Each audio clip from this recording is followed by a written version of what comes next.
Welcome to TTfone. Let's set up your TT890 4G basic phone.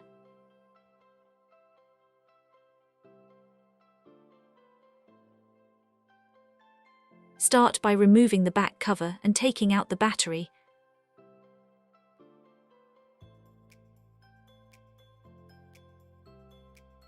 Insert your Nano SIM card. Make sure the cut edge is at the top right corner, then slide it to the right.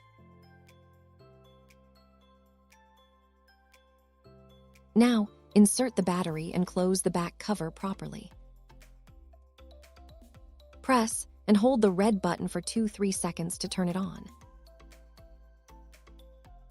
Once the phone is on, check the signal bar in the top left corner. It means your SIM is working. And that's it. Your TT890 is ready to use. Don't forget to like, subscribe, and share for more helpful videos. Thanks for watching.